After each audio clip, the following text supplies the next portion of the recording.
il y a d'autres leaders politiques comme honnête ou babengi ba chef coutumier. C'est-à-dire comme honnête babengi ba chef il y a ba dialecte donc il y a ba chef il y a ba contrée na bango. Tozui ba kanet il y a ba mwandanse. Asala mabe te sozi otie na kasho lelo et vous allez le pas se expliquer na nekongo mo ka sala ki mabe. Et za kanet il y a Vital Kamerhe. Et ça n'a pas si expliqué dans un Mouswahili que Kamerhe a salaki mabe. Tozui kanet ya Moïse Katumbi Chapo. Pour expliquer à un Katangé vraiment que Katumbi a salaki mabe.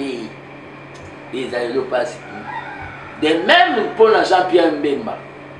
Et ça va tout en Équateur malgré ba CPI et consort. Pour na Mbemba zaka baimoto. Ndemo pena babati so ke bakota ba est pour expliquer batumisu makambu na ye. On doit tenir aussi compte de ça pour la stabilité ya babeni ya mboka. Ça c'est sur le plan sociologique. Makambo na loba esenga mutu azala vanda ta na maternelle politique pour à comprendre. Voilà sur le plan sociologique. Dans la libération, il y a Kamerhe. Sur le plan juridique, mais sur le plan sociologique, il y a stabilité. Vous voulez qu'il y ait aussi la paix à l'Est. Kamerhe a un don. S'il parle, ça peut amener quelque chose dans la pacification. Il y a Est. Il a un don. Le don là, il a les dons là. On doit se le dire.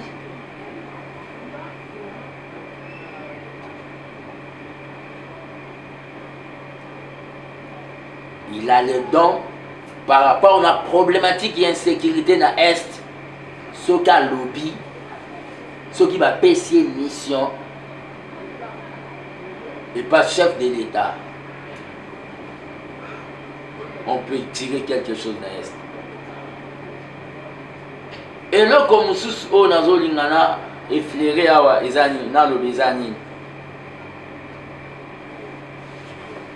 libération ya Kamerhe.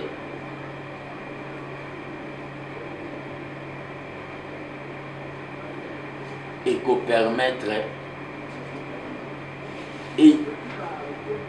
permettrait puis na makambo ebele na niveau ya este otoninga kimia ekota. Ça c'est le point de Kamerhe, on va revenir. Na ngai na sala moi somo lokola natangi kombo ya Mbemba. Nazo remercier madame Eba Zaiba pour na musala oyo azo sala. Ministre afundi bato a cabinet na ye pour la mafia. Exemple à suivre. Tous en a besoin d'un ministre au besoin apporter. Tous en a besoin d'un ministre au besoin apporter. Dans le gouvernement. Tous en a besoin d'un ministre au besoin apporter. Netiba Gilwando a commis Makambu. Le Congo est après, donc vision et chef de l'État y a commis yango. Même si le plan littérature mais a commis yango. Tous en a besoin. Et Bazaïba maman, félicitations. Les autres là qui savent vraiment au Outan à l'école. Pour votre information, et Bazaïba Azara secrétaire national, il y a eu des postes chargés à condition féminine. Na secrétariat général, il y a docteur Pont. Pour votre information. Donc, Aza Mouana a parlé. Aza, donc, parmi ma maman Oyo, ma fille, il y a les Sphinx. Il y a un de beaux na tempo nae, malgré ça na MLC, et ça moi na Liro et Abisso. Ndenge mona ba madame Antoinette, Yamine, OP a travaillé, aux senti accélération et travail, c'est vraiment devenu des baisses.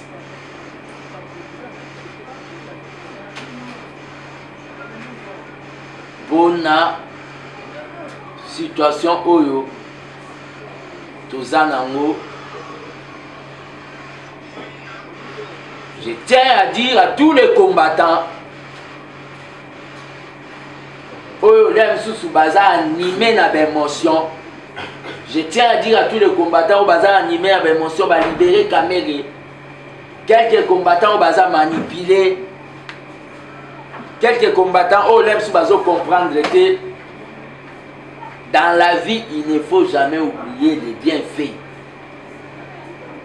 Dans la vie il ne faut jamais oublier les bienfaits. Mbongo soki mbongo Kamere soka zwaka mbongo soki bazwaka mbongo na ba Jamal déjà cour de cassation elandeli makambo wana baoya ozongisa ngo epa na yo te baozongisa ngo na justice elobi avant dana pour l'état de santé na ye boyeba mpe état de santé na ye ndenge ekomaki wana lelo akufi na kasho yebake makilane kolata biso lokola ya Lumumba elataka Tshombe. Il y a d'autres personnes so bakomi na badimension moko neti fils mukoko soki lelo kabila banga obomanga po ayebi ke soka bomanga omoni moko ya rosi ndenge elata ye bango na kingo. Lelo Kamere to supposé ke ba alali na tongo e ba radio ba mais c'est Vital Kamere, ancien directeur chef de l'État, venait de mourir. Ata Fatia Longwe Bukonzi. Ngana Kochi Bukonzi. Et Bandolanda Kabiso. Au monde bazoa Bukonzi, Batia Kamere, la Kachwa Banda Obe, la Banini, Kamere. Akufa na Kachwa. Situation ya Moïse, toke na histoire. Situation ya Lumumba na Moïse Tshombe. Si lelo batu balobaki eza Tshombe nde a occasionnant aboma Lumumba. Nous on ne veut pas ça. C'est-à-dire tokendaki déjà na Israël toboyi mabe. C'est-à-dire mutu na mutu akofuta masumu na ye vis-à-vis ya be. Wana na ngina lobango mais pour la batu oyo lem des agitateurs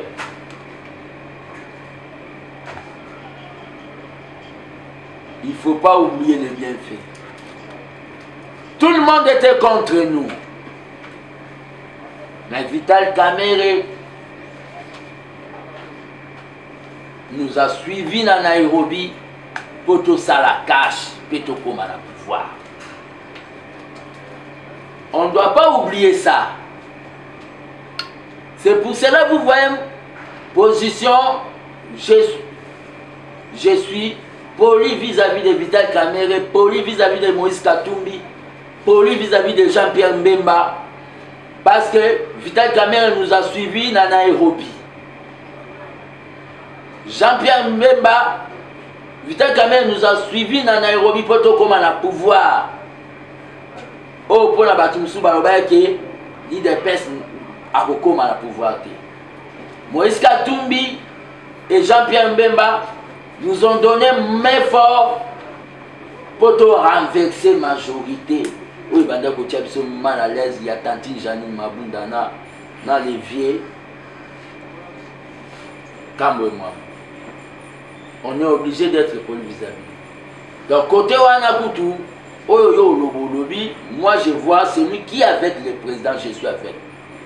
Donc on ne doit pas oublier que Kamere Azongaka Sima, ça je m'adresse aux combattants agitateurs. On ne doit pas oublier que Kamere Azongaka Sima pour Atika Fatia Zaliboso Petokoma pouvoir. On ne doit pas oublier que tout ça là-bas. Ba plateforme ebele, ba rassemblement, ba nini, tous doit pouvoir de main. La cache avec Kamere, la communication, tous doit pouvoir. Ça on ne doit pas l'oublier. C'est-à-dire, côté wana na lingaki, na sala moi parenthèse wana, c'est pas l'idée parce qu'il a libéré Kamere, les abisotés c'est la justice. Bolingaki état de droit, eza obabengi, principe, il y a séparation des pouvoirs. C'est le pouvoir judiciaire délibéré, cour de cassation.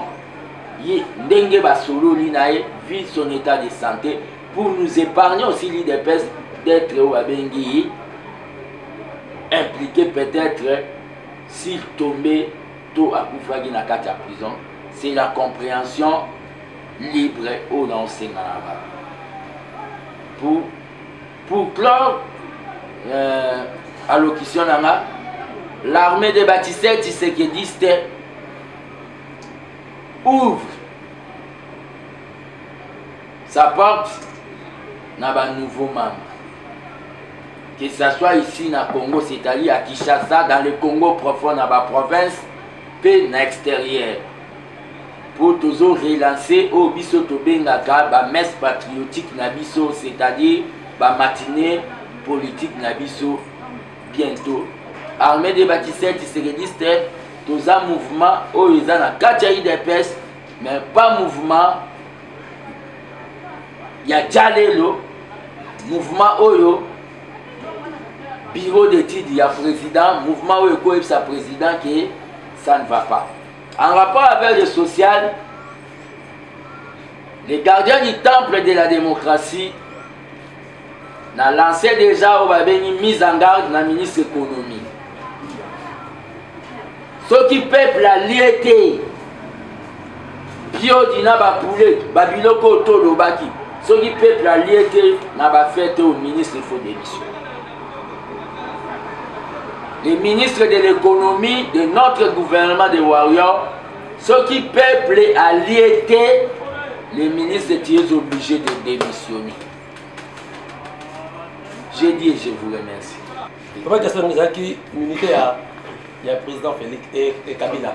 Parce que ouais, dans le pays militaire à Kabila, mais comme Batouba s'attendra même à procès à 100 jours que Vital Kamera tanga Congo et à Mokonjamboka, à Tkala tanga Moté, Batbanda s'attendre là.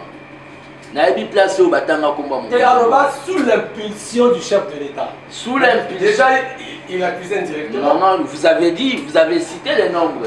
C'est ce qui est contradictoire, Nao, sous l'impulsion. Les 100 jours, c'était sous l'impulsion, mais il y a des gens au Bagafagi Nango. Cela n'implique pas le chef de l'État. Les gens attendaient que Vital Kamerhe n'abesprit Mabe Nabango attend à Congo à Mokonzamboka. Je dois vous dire quelque chose. Côté Mozolo Bake, combattant IDPS, c'est une minorité de gens où ils ont manifesté. Cette minorité, comme on a appelé le drapeau IDPS, mais commandité par Babengi FCC, tout le monde a repéré. Les camps Kabila de Kingakati n'aiment pas voir Vital Kamerhe répéter le président de la République. Ils peuvent aussi commanditer des gens là-bas manifester pourquoi il est libéré. Maintenant, on répond de grand à principe à la démocratie. La démocratie, c'est la loi de la majorité, protection de la minorité. Ils ont le droit de manifester. Mais ce n'est pas le président de la République, c'est la justice. Question, voler à question, M. Zani. Il n'a pas sacrifié la base. Il n'a pas sacrifié la base. La base, c'est quoi? La base, c'est quoi? Il n'a pas sacrifié la base. Sans Kamerhe, le président de la République, il est moi qui est dans l'Est, c'est bon, Salamaki. Sans Kamerhe, Kamerhe en prison. Mais j'ai fait voir aux gens que dans la réalité politique, il y a des leaders, il y a des contrées.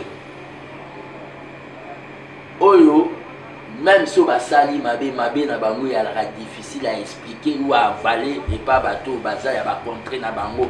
Dès la Brazzaville, Batandinga na bango. C'est une réalité.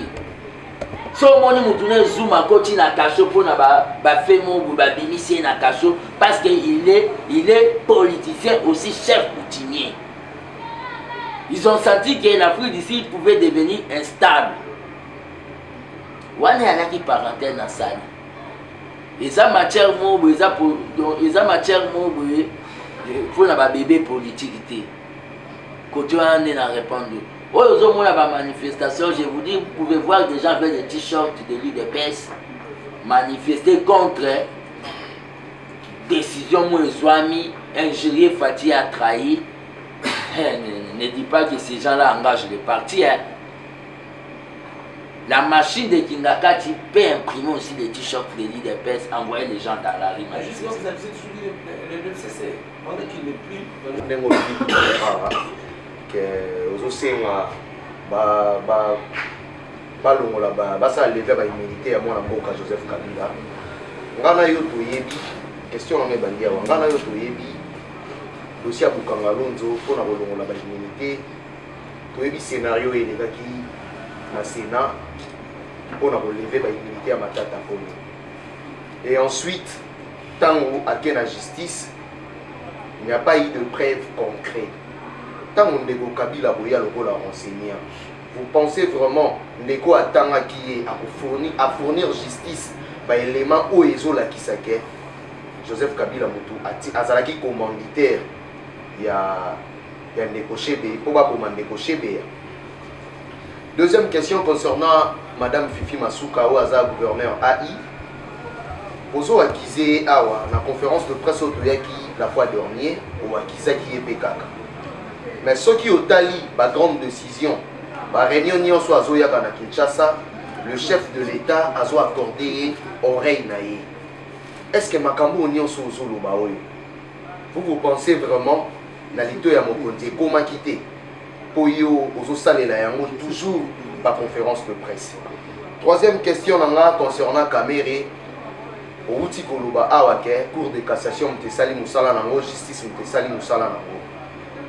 Ndeko Vital Kamere na ba avocat na ye basengaki ba liberté provisoire mbala na mbala tango kutu dossier ke na appel basengaki ba liberté provisoire santé na ye ezalaki malamu te justice epesaki ye yango te. Pourquoi avoir choisi ces moments pour la kopesa ye liberté provisoire? Pour awa yo moko uti koloba wa Vital Kamere a un don ce qui a lobby et ça les marque azo maîtriser secteur ya est wana nengo lobby. Mais bozo mi funda bino moko que décision ya kobimisa Kamere eza na yango justice te eza ke IDPS etali ke tozo kende na maponami bokozala na besoin mwana mboka Vital Kamere yango ministère ya justice eza au moins muto ya IDPS mutazo occupé yango nde esali ke bobimisa ye pona kosilisa par rapport à ba produits surgelés na moni kaka au lobby na bona ba fête oyo soki population eliete ministre de l'économie a démissionné. Mais tant que tu as un contrat, na bamboka bapaya, Congolais n'y soit yebi que tout ça qui gouvernement sali commande il y a produits surgelés, il y a 27 000 tonnes. Mais ce qui tout lundi ministre il y a pêche, il y a Namibie, azocha gouvernement na biso pression contrat on ezalaki il faut bisonde totinda ba pêcheur na biso bakende ko pêcher. Pendant que biso toyebi to salaki commande ya ba surgelé et date limite wana eza bongo mokolo ya le 31 décembre. Est-ce que gouvernement na biso tozo mona ndeko Patrick Mouya ya na ba conférence de presse ebele ba koki ko expliquer biso deal nini o basalaki na gouvernement namibien? Merci. Madame Fifi Masuka zoya mokonzi azo pese matoyi pour yo peut-être on a nazo ba c'est du Gouara nazo continuer koloba. Moi je suis un combattant. Je suis un combattant son amoni mabe. Ok na ba élection. Le président vient de faire une réunion avec Denis Kadima. Mbongo wana ya financer l'élection utara. Et utara na ba business. Pour na lingi glisse matin. Les acharnements vis-à-vis à Madame Fifi Masuka. Kokutane na mokonza mboka kokutane na mokonza mboka te nde talinga te so na timbe ya côté moko ezolumba so. Maintenant tenir informé que na 29e conseil des ministres président assis à pesaki instruction ba ko enquêter pe interdisaki o babengi octroi ya ba permis d'exploitation c'est kayoka te fils. Parce que avant bango bakota réunion na tenait ya point de presse avant le président ayoka ipengai oyo akokutana na madame Fifi Masuka eza na cadre na bango ya ba gymnastique na bango d'état mais oyo nga nazoloba eza intérêt ya bapeuple elwana bien c'est-à-dire naoloba mpona bango deuxième question ezalaki par rapport ya levé baimmunité ya Joseph Kabila tozomona bascénario esalemaki mpona ndeko Matata Ponyo mpona par rapport na levé scénario ya Matata Ponyo mon frère de la presse naoyebi biso eloko moko biso na on a eu des pestes toyalani eloko moko tolobaka tellement bon lui des pestes vaincra compagnon na nga prison Rossi Mukendi Alain eloko mo alobaki le peuple gagne toujours. Le peuple gagne toujours, c'est-à-dire eza ba le principe à foi. Matata Ponyo peut-être na ba quelques juges de mauvaises intentions so basali ki batikaye lelo mais yeba ki le peuple finira par gagner toujours, récupérer mbongo na bukangalo. Kabila, il faut avoir la foi.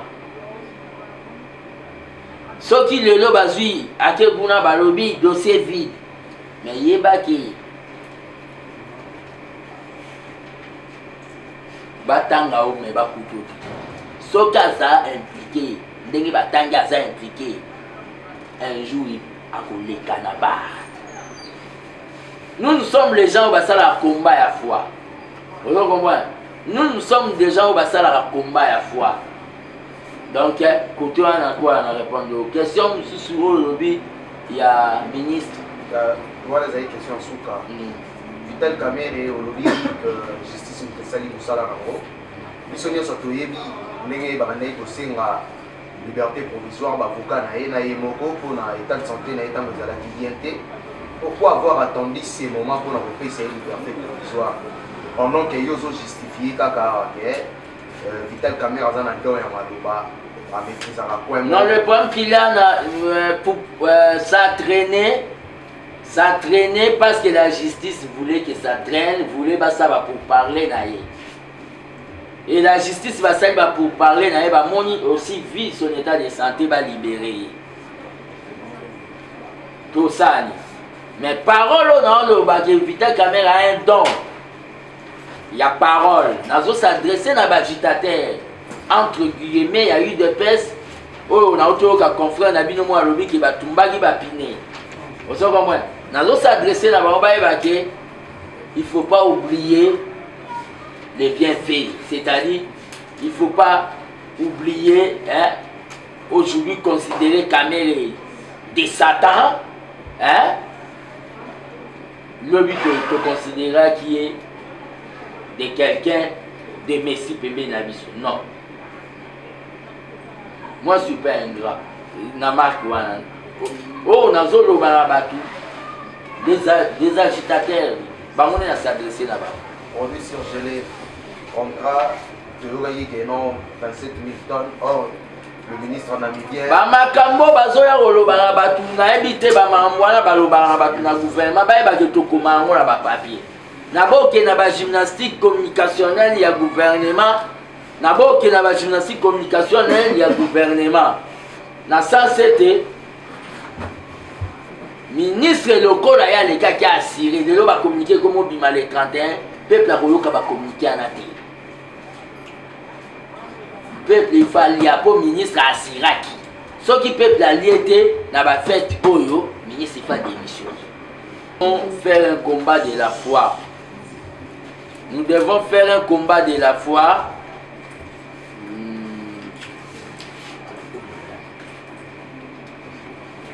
98% il y a des Congolais qui syndrome, il y a maladie, il y a la peur. Que ce soit un juge ou un magistrat. Babanga. Vous comprenez? Si vous avez un vaccin, il y a les 20, tu sais qu'il y a un vaccin contre anti-paix. Nous devons avoir la foi que Matata Ponyo malgré les deux anobité. Matata Ponyo malgré ceux qui va lobby, qui va non, bah justifier. Alors sans arabe là. Ce gars qui même héritage n'est pas sans arabe. Nous devons avoir la foi aussi que chez BA a rétabli famille na yeba a consoler rien que na makambo et justice. Nous devons avoir la foi, nous devons faire un combat de la foi. Kabila n'est pas un homme extraterrestre. On a vu dans le monde ici les gens juger les présidents. Deuxième question, particularité, parce que vous précisez Vital Kamerhe là-dedans. Alors, particularité, où il n'y a pas Vital Kamerhe, où il faut pour trouver la solution à l'Est. Particularité à Vital Kamerhe. D'abord, Vital Kamerhe, à Sala Iloko, avait une caravane de la paix.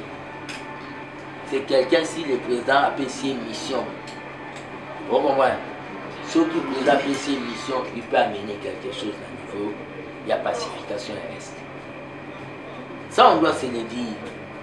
Mboka na mboka ezala na bakonzi nango. Neti na IDPS mokonzi ya mobilisation eza fils mukoko. Mboka na mboka ezala na bakonzi nango.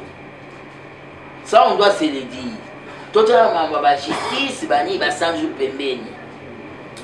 Na uti koloba na batu awa tosala ba plateforme ebele. La dynamique de l'opposition, le rassemblement. Mais la cache n'est pas comment pouvoir. Il faut reconnaître quelqu'un. Dans l'arrangement politique, je ne vois pas là où on sacrifie le cas de... Ok, on a même valorisé l'état de droit parce que l'un de nos alliés, l'un de nos partenaires a passé plus d'une année na geôle, na prison. Au sommet dans l'histoire, il y a une république dans le Congo, nous avons un directeur de cabinet, avancé dans le cas. Si on a un cachot dans le combat, liberté c'est l'Indien. Le cachot, caméra, quand il y a un cachot, oh, il peut bien split, bien écran place, bien wifi. Mais liberté, elle est. Dans le régime Nabiso, quand il y a eu problème, justice interpellée, nous avons laissé la justice faire son travail et Kamerhe est allé en détention pendant plus d'une année. Ce n'est pas l'état des droits. Et quand la Cour de cassation a eu une décision, il y a pour libérer provisoirement, ce n'est pas où il y a acquittement. Et ça, acquittement, libérer, si vous voyez l'état des droits. Et là, monsieur Souko Yolobi, il a encourage le chef. Ma entourage à chef, il y a un lobango de là, il y a un babengi, il y a un train na gare à Souka. Bateau, il n'y a pas même gaz à violer. Bateau, il n'y a pas même quoi, il m'a parti. Il n'y a pour la démocratie, il n'y a pour la démocratie. Ah, bah, il est bien monté. Et les progrès sociaux, bah, il est bien monté. Tout ce que vous avez, il y a entourage à chef national de Bélan Okala. Balinganga pété. Pour un cabinet, il faut le mot. Et un cabinet improductif. Pour l'entourage à chef. Pour l'année, il faut tout mis. Congo le doc. Congo le doc. Malheureusement, la Caneva n'a pas allé dans la tchèque à monter. Mais Moutoutou a Zumbo, il y a l'état, il fait ça. Moutoutou a Zumbo, il y a l'état, il fait ça. Côté, on a répondre de moi. Tout ce qu'il y a. Eshima, votre magazine qui bat au rythme de l'actualité. Une réponse à vos besoins en information, un éclairage dans divers domaines. Impartial, documenté, instructif. Eshima, au cœur de l'info. En exclusivité, édition spéciale Inspection Générale des Finances. Jules Alinguete Key, les shérifs des finances publiques.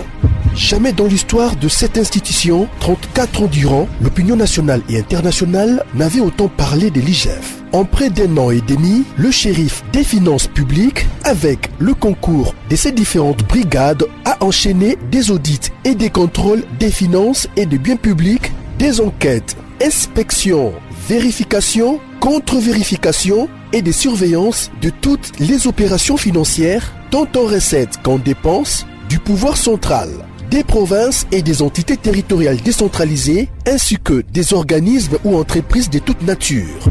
Et Shima Magazine fait un coup de projecteur sur les actions d'un homme qui a révolutionné un service jusqu'hier inconnu du grand public. Expert comptable agréé, spécialiste en fiscalité et expert en matière d'écoulement des affaires, l'homme qui supervise et coordonne le programme ponctuel des missions de l'IGF connaît tous les rouages des finances publiques. Retrouvez également l'interview exclusive au travers du micro de Thierry Kambundi. L'impact des missions de contrôle et d'encadrement sur la trésorerie de l'État et ses entités. Des témoignages largement concordants et des avis crédibles des mandataires publics et des gouverneurs de province. Fifi Masuka, gouverneur intérimaire de la province du Lualaba, ministre provincial des Finances Lualaba, le ministre provincial du budget Lualaba, Lambert Mende Omalanga, PCA des lignes maritimes congolaises, DG Lucien Ekofo de la SONAS et Gabin Loubipa de l'OCC. En 1 an et demi, l'inspecteur général des finances, chef de service Jules Alinguetekei, s'est investi en tant qu'instrument de contrôle des finances publiques pour implémenter la bonne gouvernance à tous les niveaux des institutions du pays. Focus. Barnabé Mwakadi Mwamba accompagne la vision de Félix Tshisekedi dans la maximisation accrue des recettes. Nation, le nouveau siège de la SENSAP, inauguré par le président de la République, accompagné du chef des missions de la Caisse et du ministre de la Fonction publique. Interview de Claude Ibolanki et Colomba, coordonnateur du mécanisme national de suivi de l'accord cadre d'Addis Abeba. Force de patriotes, Honoré Mvula, une montée plus que réaliste en politique. Découverte. De la chronique musicale au journalisme politique, Marius Muunga, une conversion réussie. Retrouvez l'intégralité du magazine Eshima dans les kiosques. Eshima Magazine, un nouveau standard d'information.